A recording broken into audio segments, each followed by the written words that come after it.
Pick the Nintendo Shack and pray. Frederick from Fire Emblem Awakening says, yo.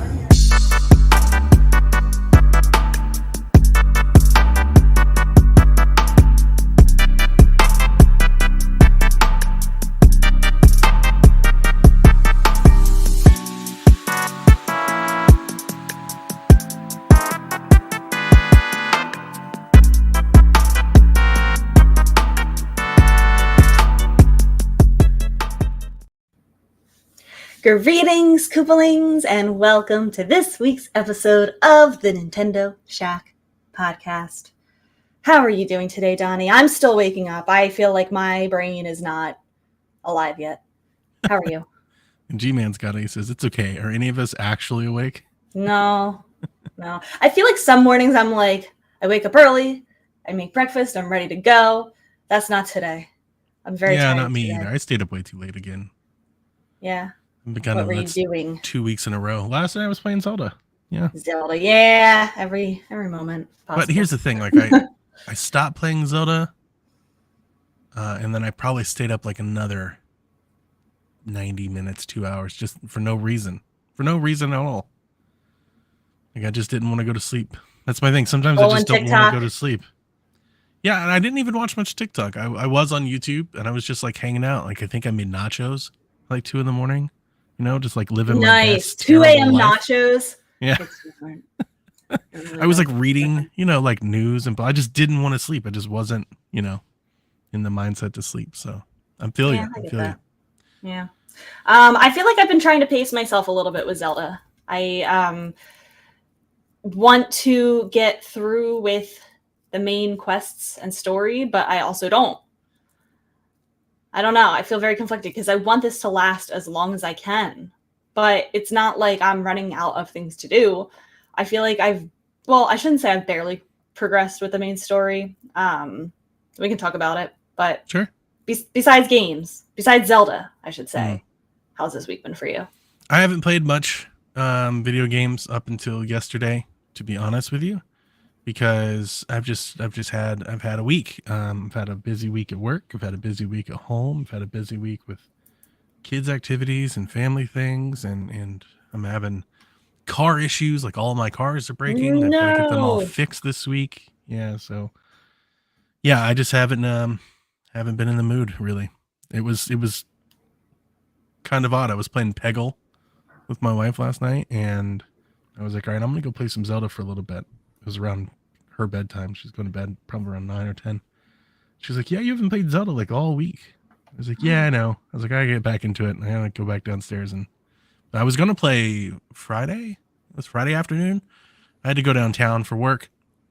I came home early, but I went to go log into Discord, and I saw Sean was on Twitch. And when Sean's on Twitch, I usually just pop into his Discord chat and just hang with him. It's just good friend Hank, so I'll just sit there and talk to him. I'm not playing what he's playing. He's playing Diablo. But for whatever reason, I started playing The Division.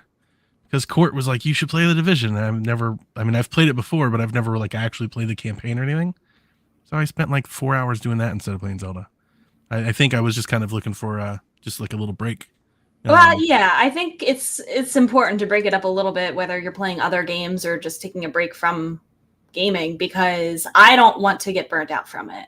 Same. I know a lot of people who like are going hard, already have like, it's tough to feel like if you're not keeping up, which I could understand that. It's kind of what I've been saying, like maybe the last couple of weeks. It feels like I was telling Delvin on this on the pod, like I feel like on like my YouTube subs and stuff, when I open up YouTube, like I was just seeing a bunch of like my final thoughts on Tears of the Kingdom, like the best in-game activities and and it just feels like, I don't know, collectively, like everybody's like ready to put it behind them. I've been hearing like on podcasts, people are like, yeah, I rolled credits. I already finished this, finished that.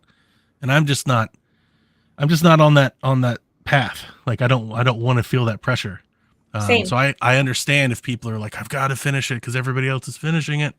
And it's like, no, you don't have to. I'll roll into this. I completed the Fire Temple.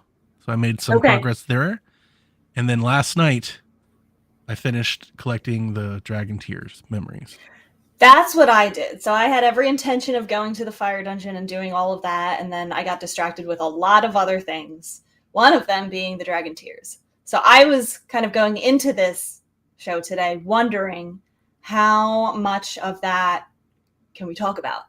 Like, have most people done that by this point? I think that may be... I think that might be assuming a lot.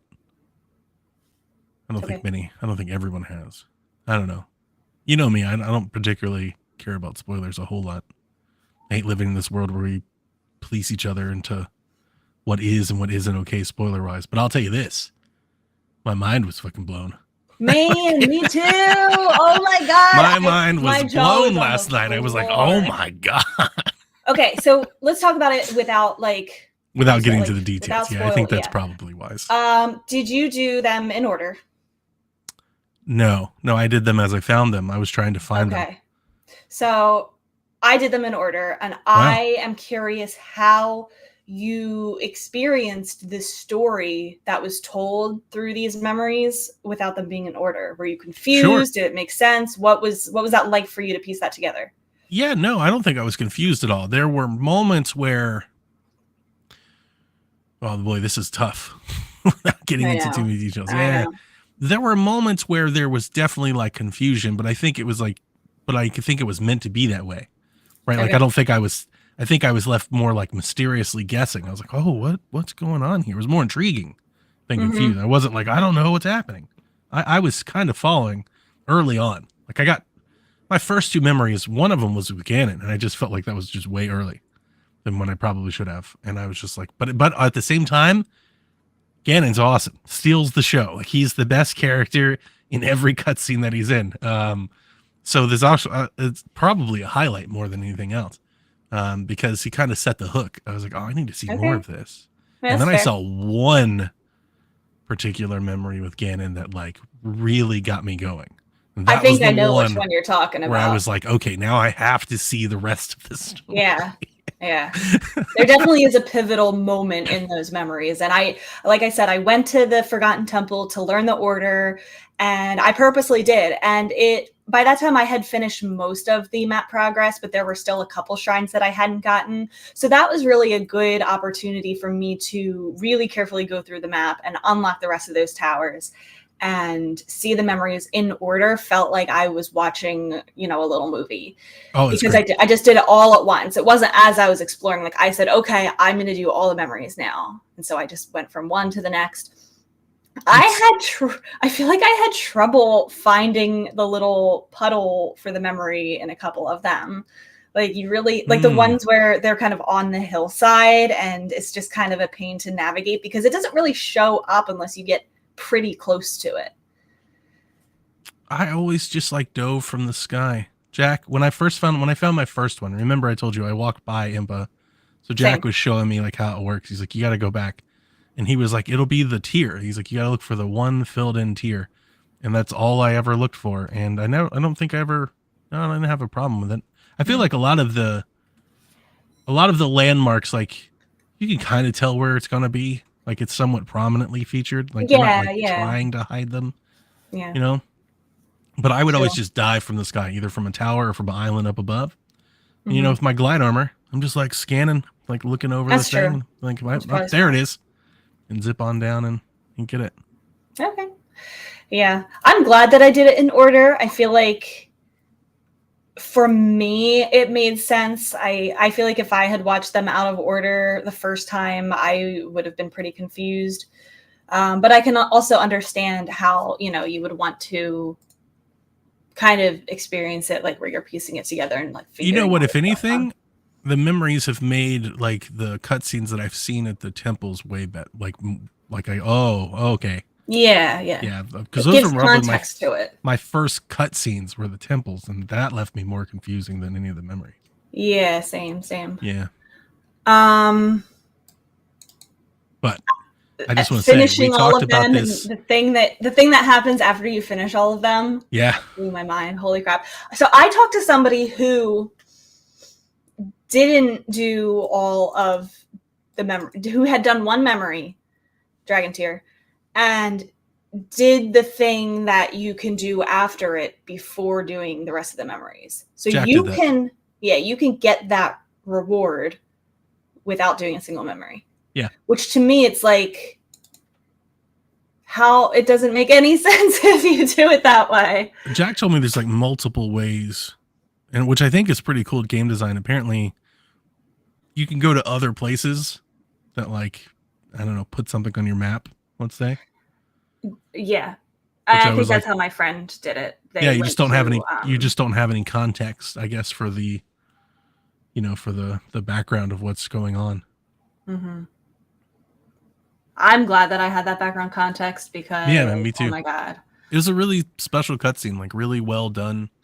Give you those It nostalgic, was very warm it was very vibes. special, and I feel like this is beautiful. the highest stakes of any Zelda game story for the Yeah. characters in this world, Yeah. and it is really making me wonder where the end game is going to go. Like, I have theories and I have thoughts. Like, I think I could go in a couple ways, and I'm very excited to see. And I hope that the end game story doesn't let me down. Because Yeah, I this just want to is so say well now, done. we talked about this leading in. We had several times a listener would ask us a question, like, how does Tears of the Kingdom, best Breath of the Wild? And my answer leading up to this for years felt like story.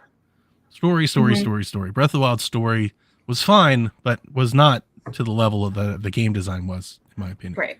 It was told very And- passively.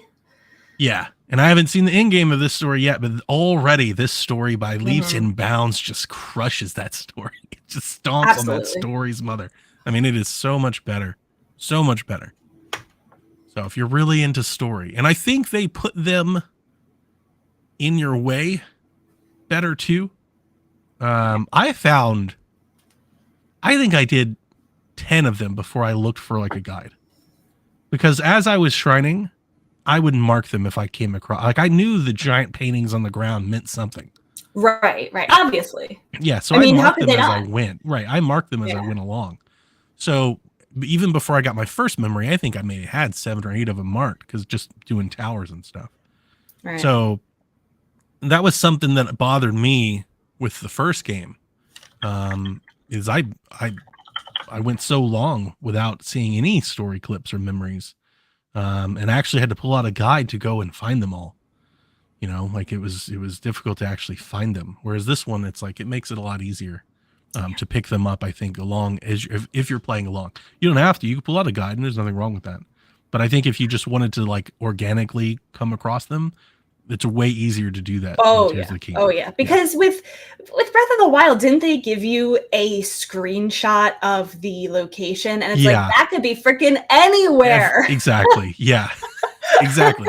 And even if you know where it is, like let's say you're so familiar with the map, like you understand the region that it's in, you giving me a screenshot of like a zoomed in location means I could be walking around this piece of forest for an hour. Right.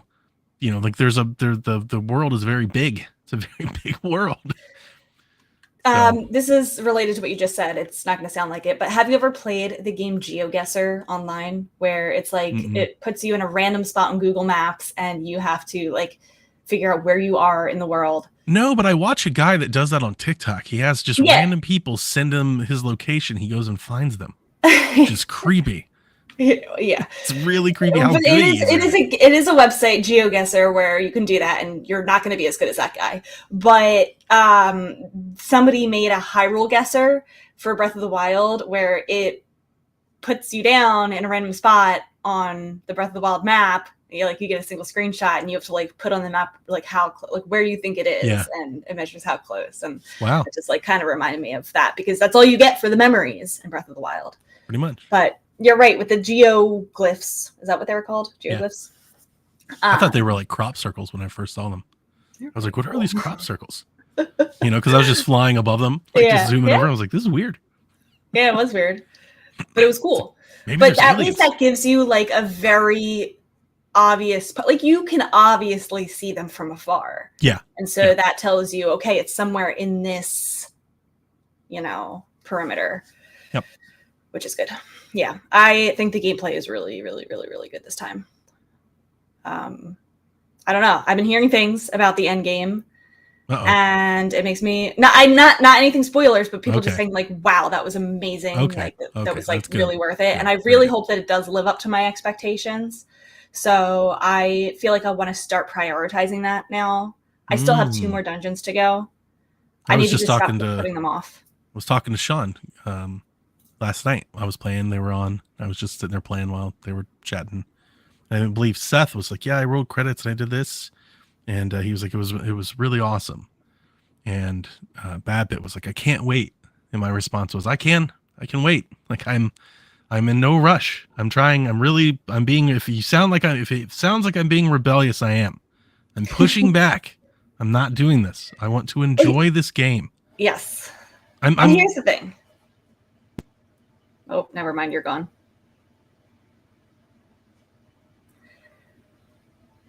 Can you hear me? Is our stream up? I can hear you. The stream is up. Camera not available, but your voice just came back. Okay. All right. Hang on a second. Let me see if I can fix that part. What the hell just happened? I don't know. Yeah, makes 2 of us. Okay. I think your camera just died. Yeah. But our stream is okay, right? Yeah, our stream's fine. Okay, good. That's my first worry. Get a mark around 17 minutes. I will have to edit this out at some point. Yeah, I Did it think get you're right. unplugged? It's like just dead. Like I just tried to restart it and didn't work. I may have to Wiggle the plug. I may have to reboot the computer to make it work, but hang on. No, I'll don't just do that. swap. I'm not doing that. No. I would record like this.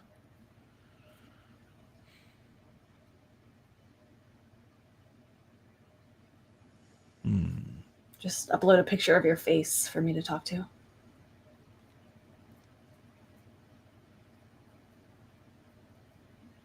I can't I'm hear trying you. to Man. restart it again. Oh no, there you are. I'm gonna try to restart it again. If it doesn't work, we'll just continue on like this. Okay. It'd be such a bummer. I don't want to do that. What camera do you have? It's a Logitech. Hang on.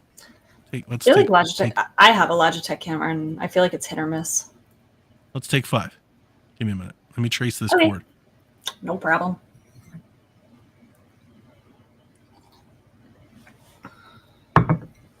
So how's chat?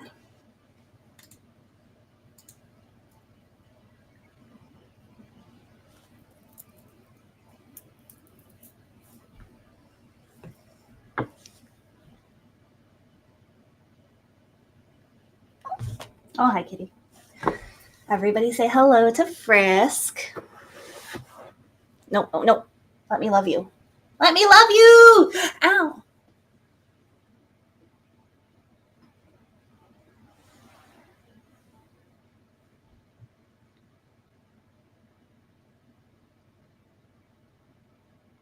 Ooh, I want to see the new photo of your doggy, John. I'm going to look.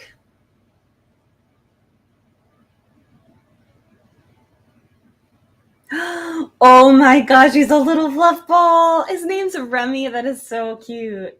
Oh, I love him. He's so little and fluffy. It's National Hug a Cat Day today. Are you serious? Come here, let me love you. Let me hug you. National Hug a Cat Day.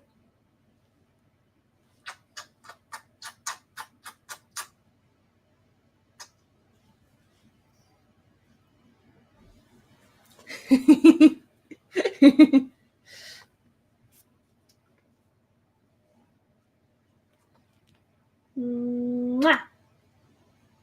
Mwah.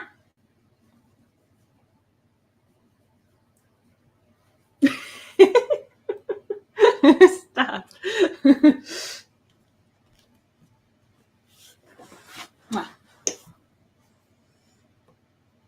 They have a holiday for everything.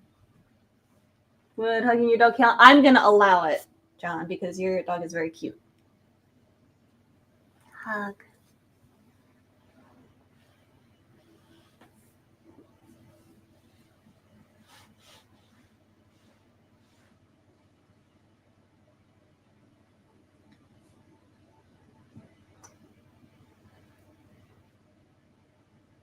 Oh, now you're comfortable.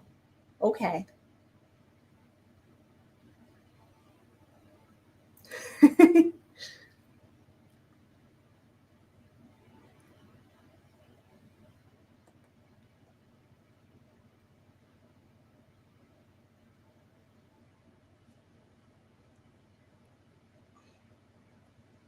He does. He was in a very weird, like, twisted body position when I woke up this morning, like half on my face. It was very cute. And he's purring now. But I can't keep holding you like this the whole time. My arms are going to get tired. You can lay on my lap. Okay, bye. No, not on the keyboard. Okay, that's fine. That works.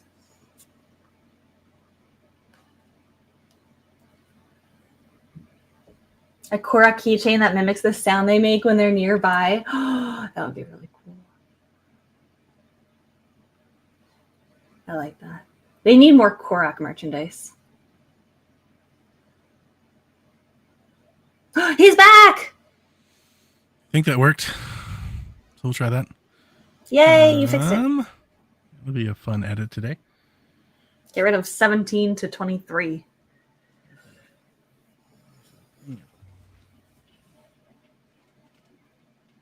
Did you just switch cameras? Is that what happened? I'm sorry? Did you switch cameras? Yeah.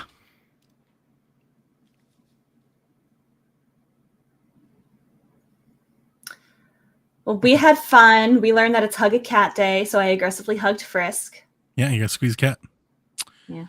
A retail story. So I was hanging out with Sean in his Twitch stream last night while I was playing, and one of their folks, Seth, was talking about the end game and how much he enjoyed it and how good it was. And Bad Bit was saying like he can't wait, and then when I was like, well, I can wait, and everybody laughed because I keep pushing back on this, and it's purposeful because I'm somewhat like jaded with my original Breath of the Wild experience. Like it took me a month to beat it, but I felt like I rushed it. Like I beat it fast because I wanted to talk about it, because I wanted to have podcasts, because that's what we do, right? Podcasters, content creators and all that. And I just didn't want to do it this time. I didn't want any part of it. So like I'm really, really forcefully, violently protecting my pace and doing what I want to do and not feeling rushed and not trying to. Yeah. I'm really pushing back on it. And I see it. Everybody's dumping it for Street Fighter and Diablo and like the whole, and there's nothing wrong with it. That's what we do. Right? That's what we do. We all just go and play the next thing and the next thing and the next thing. It's just, that's the way it is.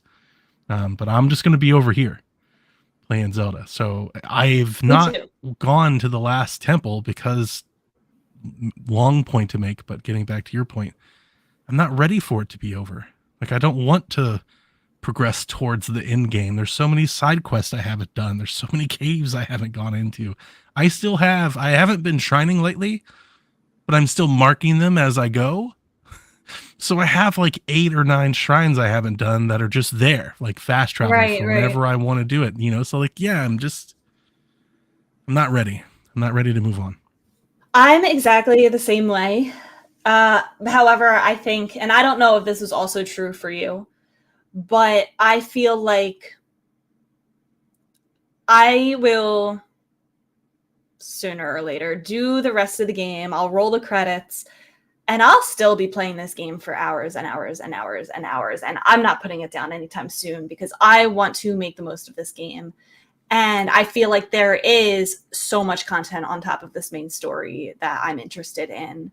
This is a really, really, really, what's the word I'm looking for? It's like packed to the brim with content. It is so dense, I think is the word.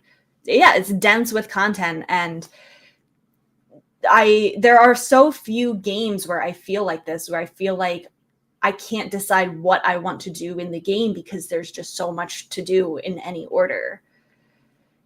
And games like that don't come around all the time. No, and we just don't get many Zeldas. Right. You know, this is going to be the big mainline Zelda game for like the next 7-8 years, possibly. I hope. And people are like, 2 weeks. You know, and we wonder when we make fun of these companies for having these really long announcement cycles. And like, games take a long time to make, and y'all beat them in 8 days. Yeah. You I know, want to enjoy it. Yeah, I'm trying to enjoy it. I think that was a big part of me not playing it this week. I was just like, just give it a little break. You know, I don't have to. That's okay. Because I was doing it, not purposefully, but you know, last weekend we talked about it last week on the show. I dumped a lot of time in. I had probably 15-20 hours just in like a day and a half in that game. Mm-hmm. You know, so I was like, yeah, just take a break. You know, I'll get to it. Yeah, I'm the same way, and I'm glad that you feel that way. And I think probably by next weekend when we talk, I want to be near the end game. Like, I want to pace myself like that, but expect me to still talk about this for weeks and weeks and weeks because I'm still going to be finding new stuff to do, I'm sure. Well, I think with I don't think I want to 100% the game, but I want to make like the absolute most of it that I can. We talked about with Breath of the Wild, we would always just kind of boot it up and like take a walk and go and revisit. And I'm sure there'll be stuff like that with me. But like, I don't think I'll be like grinding out batteries or shrines or anything once I complete the game. Once I go and run to the end, like that'll kind of be the experience, and I'll probably put it down for a while. And then not me. Come back for a second playthrough at some point, maybe with a new system in the future.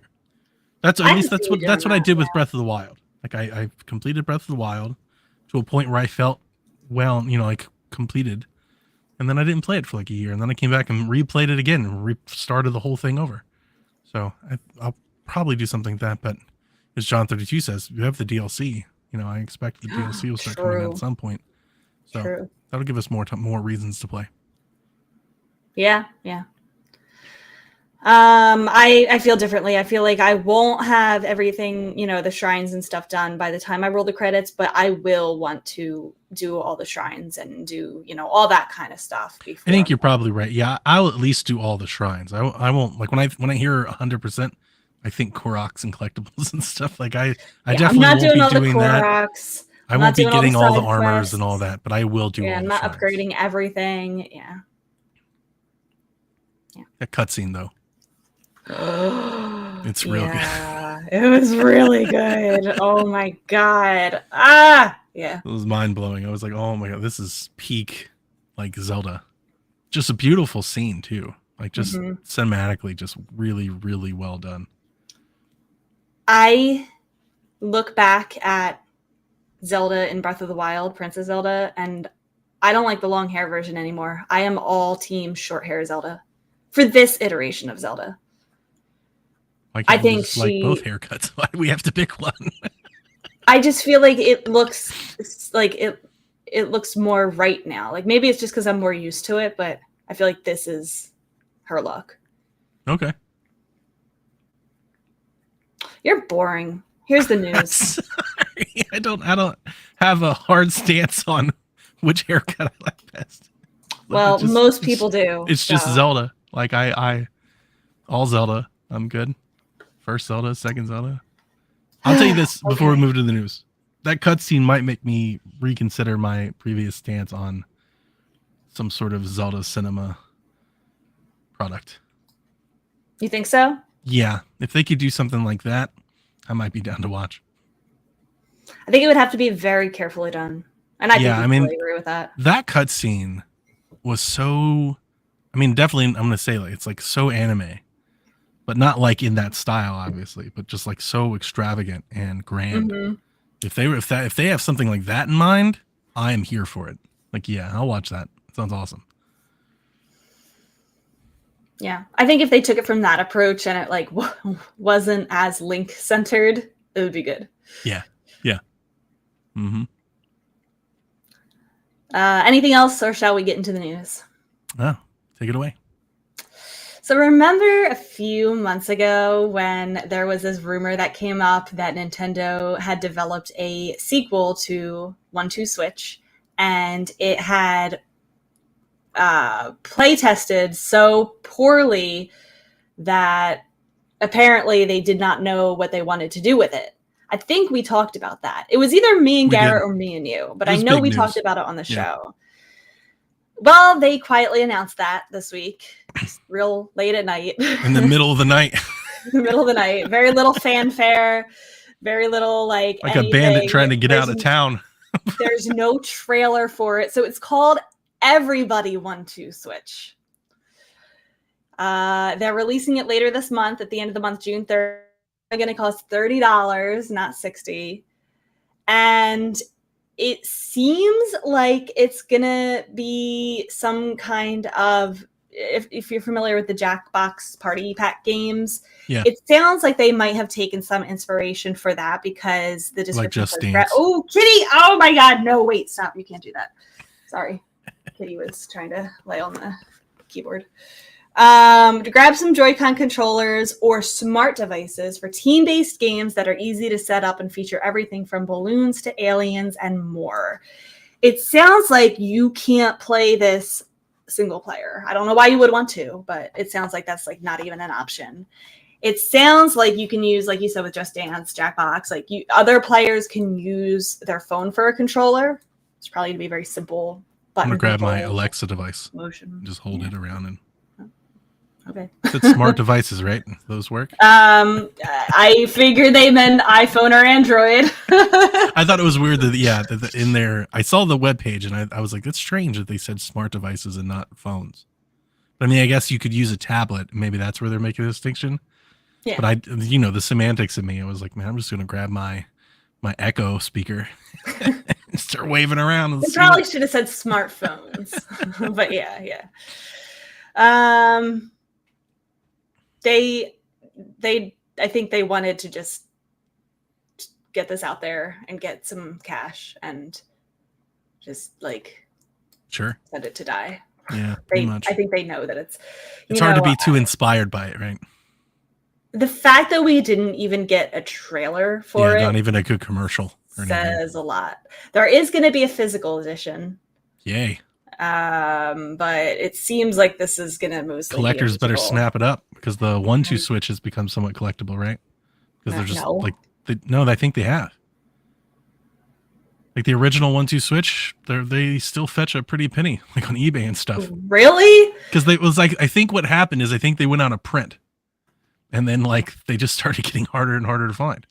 I don't know if that's true. Because I feel like a lot of people, like, there was no games on the Switch at launch, and I feel like that was like... I remember. Yeah, no, I agree with you. But yeah, if you'd got it right there on launch day, or if you had gotten a Switch on launch day, like if you'd given it a month, you could pick up a copy of 1-2 Switch at any GameStop for like $5 because everybody traded it in. But yeah. The last time I checked on it, I haven't checked on it in a minute, but my expectation was that, yeah, I think it's somewhat collectible now. If you have it, you probably sell it for like $40 or $50. That's crazy. Mm-hmm. I'm looking at it now. Yeah. $49 for a used copy. 1-2 That's not Switch. that much. That's like what I would expect. I thought you were saying like more than 60. I mean, it's just going up is all I think it's just going up. It's getting harder and harder to find. Crazy. Yep. I will not be getting. No, I'm not getting this at all.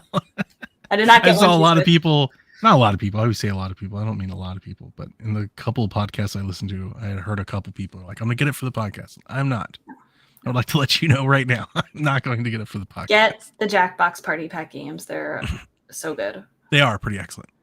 Yeah. However, speaking of Joy-Con, same time, this came literally at the same 10-minute window. Nintendo also announced 4 new variants of Joy-Con in pastel colors. This is the first pastel. As somebody who hates neon because it hurts my eyeballs, and I love pastel, these are such cute colors. There's going to be pink, purple, green, and yellow, but they're selling them as pink and yellow, right? And purple and green.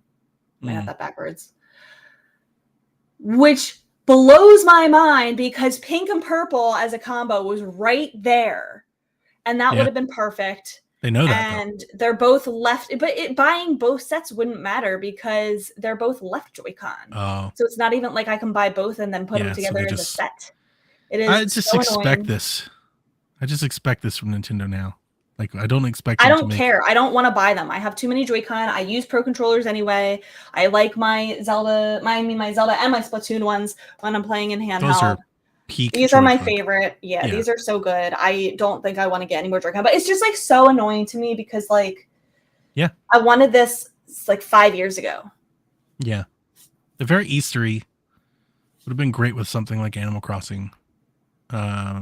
I'm not as into the pastel aesthetic. I'm more of the neon type. I am.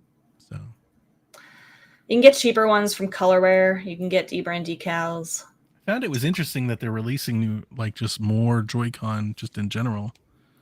You know, it makes me, I mean, it's not, I don't think it's indicative of their plans for the future, but I mean, it does feel like they're not ready to just like close up shop as soon as maybe some people think they might be.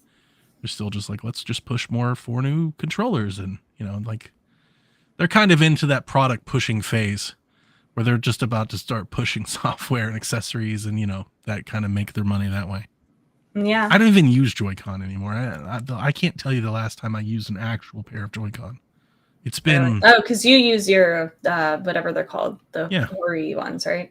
It's been like years. Like ever since we got the Split Pad Pros and all the different variants that have come with them, I've used those and I've never looked back really. Either those or a Pro controller. No, I still use the Joy-Con in handheld mode. Okay. I remember... I think because I have smaller hands. When we brought the Switch home the first time, I remember locking the Joy-Con into the little puppy dog grip, and I was like, this is a suitable way to play games. Like, this is totally fine. I don't understand what everybody's upset about. And it's like, fast forward 6 years later, I'm like, I'm never playing with that. Look at this trash. Yeah. Taste change. I mean, so that's exciting if anybody's trying to replace their Joy-Con or they feel really strongly about the colors and haven't already done a third-party alternative. Yeah. Yeah. This next news is news to me. The Kirby support studio Vanpool has closed. Yeah. They're established in '99. Apart from its first 2 games, the PS2 titles Indonesia and Color Ball, and 1 mobile game. It's developed games exclusively for Nintendo consoles, including the DS, Wii, 3DS, and Switch. It's published all the games in the Dylan's Rolling Western series. Yep. As well as worked with HAL on Kirby Clash, Kirby Fighters 2, Kirby and the Forgotten Land, and Return to Dreamland Deluxe. Good games. Sure, the Kirby games. Yeah. You don't like Dylan's Rolling Western? I tried those games after I hacked my 3DS, and it was so bad. No, I probably agree.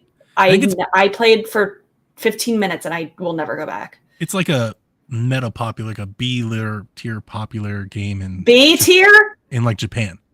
I think. Yeah, it's more popular over there. Not B tier. Probably not even B tier. Probably like C tier. It's like, you know, it was like, I don't want to oversell it, but you know, like they released it and like a lot of people liked it. I think it sold pretty well in Japan. I think that's why it became like a series. Maybe something like Box Boy or something like that. Okay. It was very stupid and boring and bad controls and stupid. And stupid. But pour one out for you, Vanpool. I'll let you guys. Rip. 8BitDo is releasing a mod kit for the original N64 controller, adding Switch support. This is pretty cool. Tell me about this. Have you seen it? No. It's really easy to do. Like that, I'm actually surprised with how easy. I was like, wow, this is actually pretty cool. So yeah, if you don't want to buy the Nintendo N64 controller, but you have a Nintendo 64 controller that you don't mind salvaging, you can buy this kit from them. It's $40, and they basically, like, there's a YouTube video on how to replace it, and it's not sped up or anything, and it takes like 4 minutes. Wow. And they basically just give you a whole new board. There's no soldering or anything required. Like, you just take the screws off, you pop it out, you take the board off, you put the new board in, you plug in the new stick, you add the module, you zip it back together, you turn it on, and boom, you've got a new controller. And it comes with a new stick too. So if you've got an old stick that you need to replace, That's or maybe you've got N64 with a loose stick, you can make a new Bluetooth controller out of it. I think I have 2 N64 controllers, and one of them, the stick is bad, but the other one, the buttons are like all sticky and mushy now. Like the buttons haven't really lasted. But I think for somebody who still has a good N64 controller, this is a really good option, because I know that the NSO 64 controllers sold out so fast, and I still know people who wanted to get one. And they're still expensive. I would. And this is a good option. Retro Fighters has their Retro Fighter 64, the Brawler 64. I think that's a good option. That's what I use when I play my actual 64. But yeah, I think this is a really cool option. And as somebody who has been in and out of controllers, I actually have never cracked open an N64 controller. I was really surprised with just how simple it is. I was like, oh, that's way more simpler than I would have ever expected. Does this make it incompatible with the original N64 if you do this? Yeah. That's a bummer. You'll have to sacrifice it to your new Switch overlords. I wonder if 64 controllers are cheap to get. Like, I think it would work on Bluetooth as well, though. I mean, I think PC. So I think if you were doing like something, doing crimes, let's just say what it is. If you're doing crimes, I think this is also an option for you. So I think they're pretty cheap. If you wanted to get an N64 controller on eBay, you could probably get it for like $10-20. And they make reproduction 64 controllers that are pretty decent. And I think that would be a perfect. You grab one of those, like $20 brand new, and then you just make it Bluetooth. Well, I was gonna say, would that work on a Ripro one? I think so. Yeah. Oh, it should. Okay, cool. Yeah, do that. Because you're replacing the whole board. Right. Like, all you need is really the only thing you're keeping are the buttons and the plastic. Yeah. Yeah. You're replacing, like, literally, you just take the screw off and take the stick out, and you take the whole board out of the controller. You just put the new board in. Yeah, then that would work. Oh, this is pretty sweet, actually. Yeah. Okay. That's why I threw it in the notes. I thought it was cool. Even if you're not planning on getting, like, I'm not planning on getting one, but if you're just into like how this kind of stuff is done, like, just go watch the YouTube video. I just found the YouTube video alone just pretty entertaining. I was like, this is neat. I like 8BitDo as a company. I do too. I really do. I like a lot of their products. I'm in massive amounts of debt because of controllers. I just buy way too many controllers. I don't know what it is. Of all the things, like, you'd think, I'd be more into collecting games and stuff. And I mean, I've got some memorabilia, but I own so many controllers. My wife is constantly making fun of and teasing me. She's like, how many controllers do you need? Like, her thing, she's like, how many do you use? I'm like, just like these 2. She's like, why do you have 25 other controllers? Because you're a collector. Yeah, I think they make great display pieces. Like, it's a great kind of aesthetic to have around. And I love the special designs. And yeah, like, I don't know. I value a controller at a level higher than like an accessory or software, something like that. I think the controllers are cool. That's probably why I like this to begin with. But yeah, I love 8BitDo stuff. I mean, they still make the best modern D-pad. I have a couple 8BitDo controllers that I keep just exclusively for that purpose. Yeah. If I'm playing something old school or something and I don't want to, I can just pop out my 8BitDo controller and play. A good D-pad is very important. Mm-hmm. Yeah, everybody should have an 8BitDo controller just for that. Mm-hmm. That wraps up the light amount of news from this week. Would you like to hit us with some questions? Let's do it. Number 1, Jared, do you have any ideas for Tears of the Kingdom DLC, and when do you think we will see it? I think we will see it this holiday. I think it'll be 2 waves again. I think the first wave will come out this holiday. Because think about how they were saying that Tears of the Kingdom has been done for a year, and they spent the past year really just smoothing everything out. Yeah. I'm pretty sure it's safe to say that they didn't need the whole team to be smoothing things out, ironing things out. So I think the DLC is probably also already done or close to done. So I think it'll be 2 waves, one in holiday, one spring or summer next year. Yeah, I agree. I would like to see Cass. I want to know where he is. He's he left his wife and kids in Rito Village. He's a deadbeat dad. So I want to know. He better have a good excuse. He left for milk and didn't come back. He better have friggin' like had a good reason to not come back. Just catch him at like a bar in the depths somewhere. Man. Rito dads these days. I would like to see Cass, and I mean, it's kind of hard to say more of what I want to see because I don't know where the rest of the story has gone yet. So ask me that again in a couple weeks. I would like a legit photo mode. I would like that. It's become a very popular, common practice in video games lately, and I feel like Tears of the Kingdom is missing a proper photo mode. I'd like to be able to take screenshots and do borders. I think we said that for Breath of the Wild that we wanted that, and it never happened. Yeah. Outside of that, I would like to see, I think they'll do another challenge type of DLC, like some sort of wave-based challenge, combat-focused oriented thing that's not as story specific. And then they'll probably do like a story add-on. I would like to see them do like a side story expansion. It's not something they really did with Breath of the Wild. But other games do it. And a lot of times they can be some of my favorite content because you don't have to have like a tie into anything. I think it'd just be cool to either introduce a new character or like have like a side story just completely unrelated from, Ganon and Zelda and all of that. Something like that would be cool.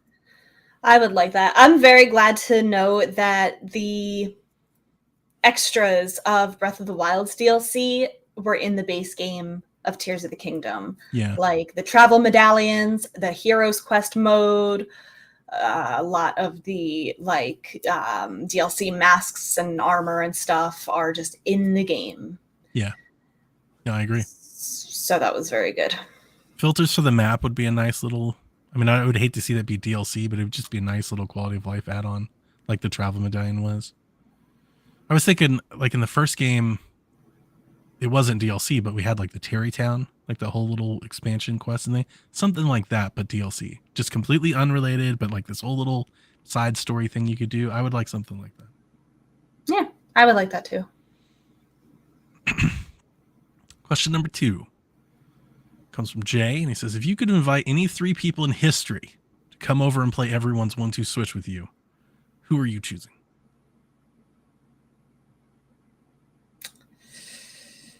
Any 3 people in history? These questions are so daunting.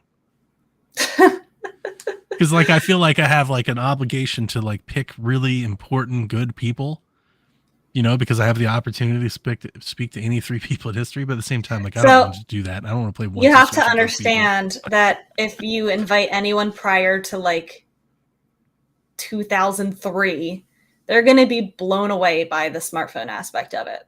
That's true. If you go anywhere prior to the 1980s, they're going to be blown away by the video game aspect of it. Yeah. If you go prior to the 1900s, they're going to be blown away by the electricity aspect of it. Yeah, this is... So, for that reason, I'm choosing George Washington. Wow. Galileo. Nice. And...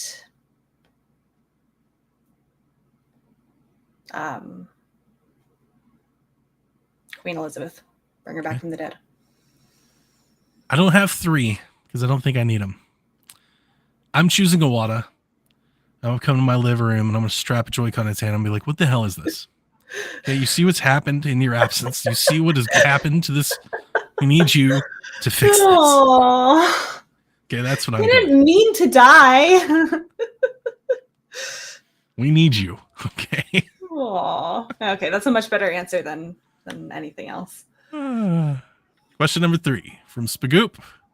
What do you think will win Game of the Year, and why will it be everybody's 1-2 Switch? So I think I said this the other week. I know that there's so many great games that have already come out this year and that are supposed to come out this year, but just hearing about how stunned other developers were about how Tears of the Kingdom works, how broad it is, how expansive it is, it has to win. I know you don't care about Game of the Year. I really don't. At the moment, this would be my pick. However, I'm going to keep trying to speak this into existence. And I'm sorry, Rebecca. I kind of want Street Fighter to win Game of the Year, just because I want to live in a world where a fighting game that's just really well done and excellently made can win. I Game would of the be Year. shocked if it was nominated. Right. I I've said this forever. It is my soapbox, but I hate how dismissive the quote unquote Game of the Year awards can be to certain genres. Oh yeah. And like the video game industry was kind of built upon fighting games, specifically Street Fighter. And it's really important. And this game apparently is excellent, just an excellent version of it. And I just like the idea of it being able to be nominated. But it seems like we only nominate, emotionally deriving 30-hour single player third person adventure games. Like those are the only games that could be Game of the Year. Yeah. I would like to see others be included. And I think Street Fighter should have a good chance considering how good it is. But if I had to pick, yeah, it's Tears of the Kingdom at the moment. Okay. Drew writes in, he says, "Are you surprised that the Switch Lite was kind of a flop?" Was it? I don't know. That's what I think that's what I was thinking when I was reading the question. I'm like, I don't know. But he says, with all the handheld hype these days, feels like nobody has or is excited for the Lite. I disagree, Drew. I know a lot of my students have the Switch Lite. I don't have the sales numbers readily available, but I think it did what they wanted it to do. I don't know either. See if we can find out. I think the Switch Lite was made for just he might be right. Really? Yeah, total sales for the Switch Lite 18 million. So it sold more than the Wii U, but it sold 10% of the entire Switch family. Yeah, but I think that's expected. It came out later. It's the budget option. Yeah, no, that's fair. I think that's all it was ever flop supposed is too to hard. be. Flop is too hard. I think it was just made for Pokemon. I think the Switch Lite is 100% made for people that just play Pokemon. They tried to make the Switch as cheap as it could to get it down into a price range that people that play Pokemon are used to. And that's it. They just made it for Pokemon. And especially because didn't they correct me if this is wrong, but wasn't the only special edition Switch Lite Pokemon? I think so. Yeah, I think you're right. I think it's only ever been Pokemon. So I think it's just a Pokemon machine. I think so. Yeah. But yeah. Should it be on the second part of his question? Yeah, it does feel like maybe the Switch Lite could be more of a thing, because there are these little retro pocket things out there that look a lot like a Switch Lite. And when I see those, I do kind of think maybe the Switch Lite should be a little bit more. Maybe they're missing an opportunity by not pushing it a little bit more now, as opposed to 2 or 3 years ago. For me, I just value docking the system too much. I play a lot in handheld mode, but I really value the ability to stream. Sure. So that it needs to have, the HDMI output. I also like certain games on the TV. So I haven't. For that reason, I would never get a Switch Lite. And to your point, the Switch Lite that you sold me, they just cratered it with the OLED, right? They're like, here's the Switch Lite, and everybody's like, that's cool, and they're like, and here's the OLED, and it's like, well, there goes the Switch Lite. Nobody's ever going to look at that again. Because you could have the Switch Lite shelf item. Yeah. Okay. Mark says, do you think we'll see another Pokemon game on Switch, or do you think they've already moved on to whatever Nintendo is planning next? Mhm. Good question. Well, we know the DLC is coming for Pokemon this year, so that depends on if we have new hardware next year. That'll be interesting because there's going to be a Pokemon game every year. There's going to be one next year. I think they will put the next remake on the Switch next year, Yeah, I would agree. even if there's new hardware. You think a dual launch? I don't even know if there would be a dual launch. Okay. And then Well, I think the next generation will be on new hardware. I would stagger it a bit. And like if I was making a prediction, if I had to place a bet, I would stagger it and I would say the next remake or the next spin-off, probably a spin-off at this point, would come out on Switch at some point early next year, but would be playable on the other Switch because it's backwards compatible and they released that later in the year. But I don't know that to be true. Like they have this DLC. That might just be the last content that they have while they go to make, just to That could sell be one. true. Why not? Like their games aren't so hardware dependent, I guess is what I'm thinking of. I don't think they're ready for the next console, to be honest. Yeah. I don't know. Have you seen, I think it was Boundary Break that was posting like the comparison shots of Tears of the Kingdom with and without the fog effect. And without that fog effect, the graphics kind of look like Pokemon Scarlet and Violet. Mm-hmm. And there's to me a huge difference in graphical quality in those two games, and I feel like they just haven't mastered some of those environmental effects yet. Like it's still so cartoony in a not good way. Yeah. And I think if they had the same kind of team that knows how to make the best of those environmental effects, it could look so much better. They need Monolith's help. Yeah. I'm gonna help them like they'd help the Zelda team. Yeah, they do. Speaking of graphics, I went to the Korok Forest. I haven't been there yet. Yeah, it runs much better. It's good. It's much nice. It's nice. I was like, Good. oh, they fixed it. Fantastic. It's nice. Yeah. Excellent. But speaking of Pokemon, where the hell's Pokemon Classic? I understand we've got Mark asking the hard questions about DLC and stuff. I don't care about I'm written these off at this point to further notice. Yeah. But where is my card game? What happened to that? I haven't heard about it since they announced it. For what? The GBC? No, they announced their little Pokemon Direct thing that they had however long ago. Yeah. They announced this super premium looking Pokemon card game with the old cards they're going to reprint. Yeah, you're right.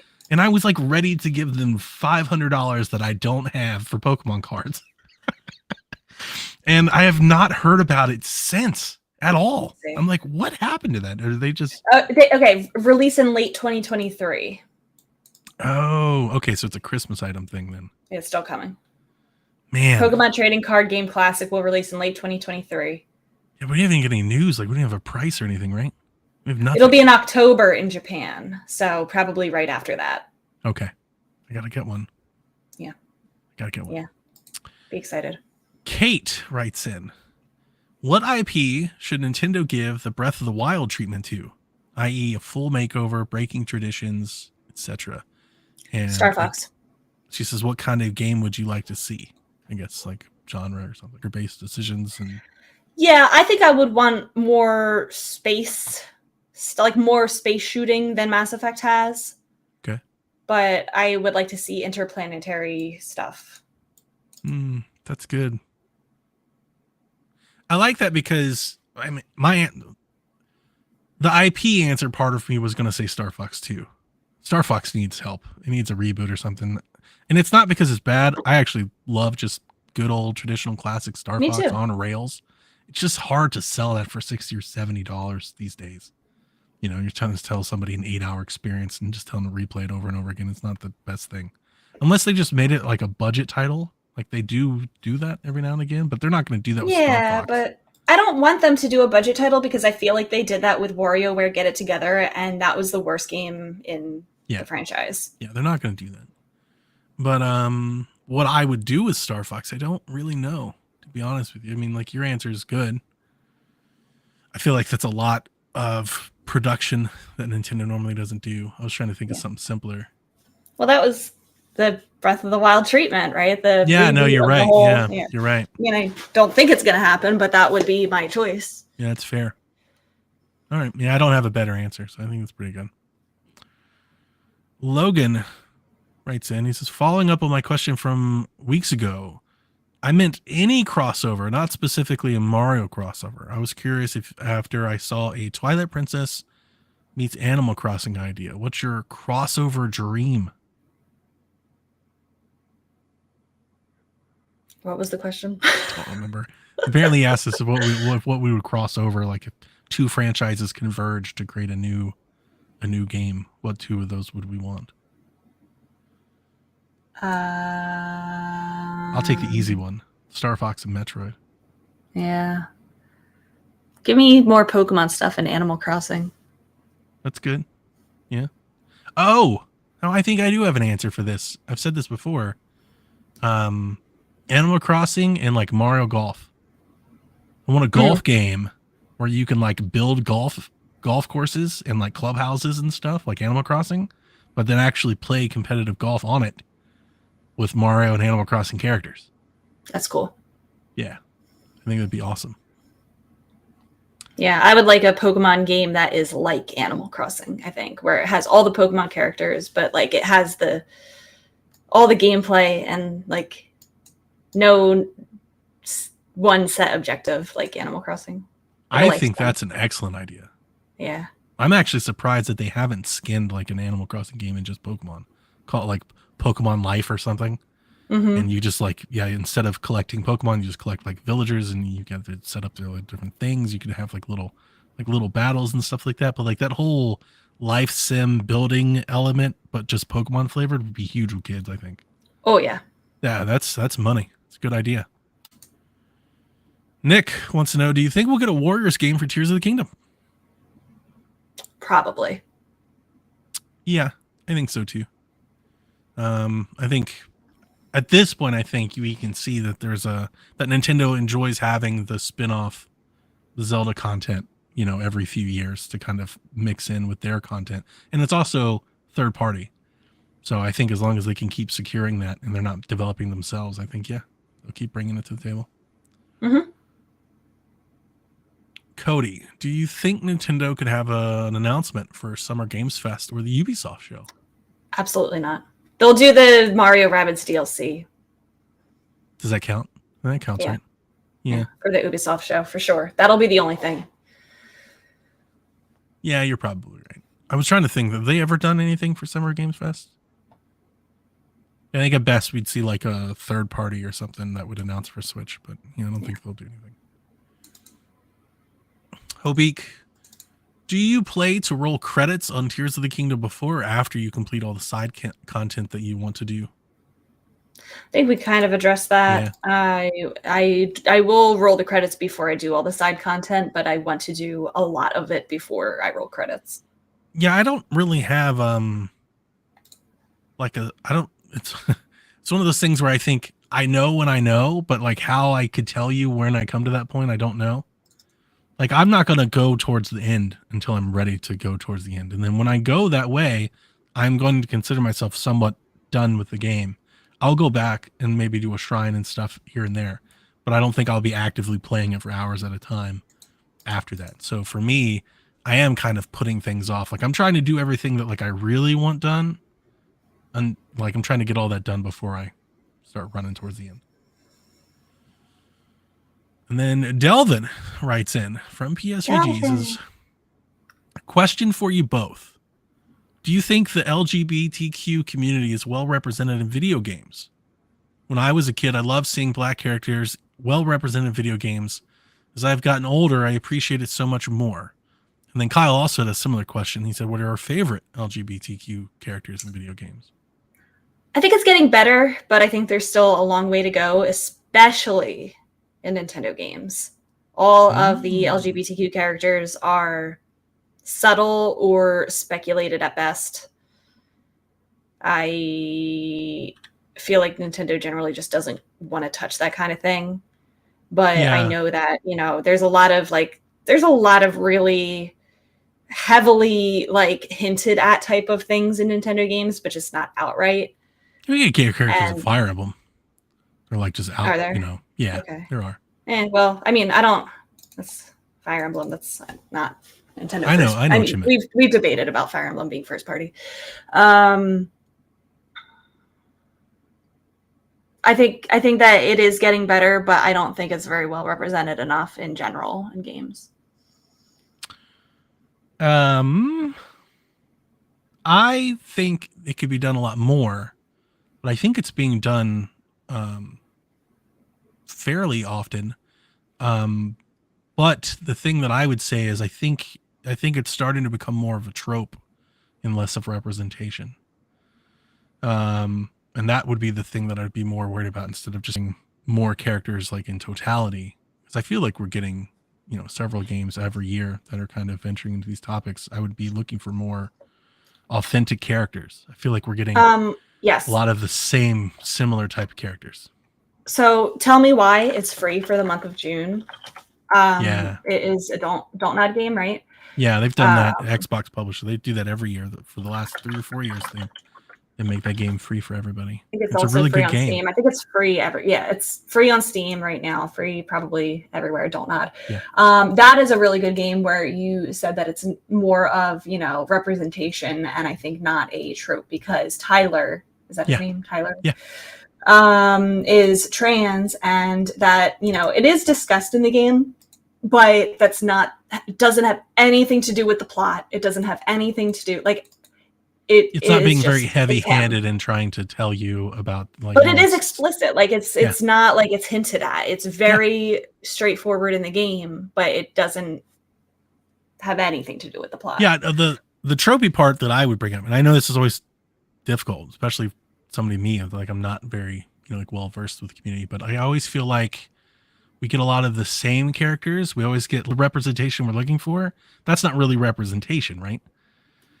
Right. That's just, I feel like it's a marketing tactic. It's not, and that's the part. I don't know if trope is the right word, but that's kind of how some of it feels to me. So I would like to see more or different takes in that regard. And I think Tell Me Why is a really great example of that. I think we saw some of that with the HBO show with Bill and Frank from Last of Us. Yes, it was an excellent that was so well done. More stuff like that. Yes. if you really want to showcase and be representative and do stuff, then don't just take the easy grab. Celeste, I haven't played that game, but she's trans in the game, and that's I think also a really good representation. Nice. Yeah. My favorite characters, Chloe and Rachel, Ellie, Rachel, Judy. I don't think it counts, but I'll say Ramona and Knives. They're in the video game. It's comic book, but they're in a video game. I did write Tell Me Why down. I love that game. I really enjoyed it. I thought the puzzles in that game. It's free. Go download it. It's free. The puzzles in that game were really good. Yeah. More so than most Life is Strange games. Oh, I know it's tropey, but Alex Chen in Life is Strange 3, just because it's one of my favorite games and I love her. I definitely have a crush on her. She's perfect. Yeah, could use a whole of that DLC. It's still sour taste. I didn't ever since Halo 3, I did not touch it. It's so good. It's not that it's bad. It definitely doesn't. It's not her character or anything at all. It's just leaves so much to be desired. Is all. It's just so disappointing. You're just oh, why? It's just so boring. Mm-hmm. Okay. Next question. Last question from G-Man. Ooh. It's June. So tell us when the Nintendo Direct is happening, since the internet can't stop after months without one. I don't think there will be a first-party Direct in June. Same. I think if we get anything, it would be a third-party Direct or even another indie Direct. Yeah, probably. I don't think we're getting anything until late August, early September. It's weird placement, because like I feel like a lot of games are about to get announced that are coming to Switch. So like Nintendo, I mean, I guess they could do a direct or a little presentation where they also wrap up those trailers, but it's like it's kind of redundant. I don't think that's necessary. Mm-hmm. So I don't know.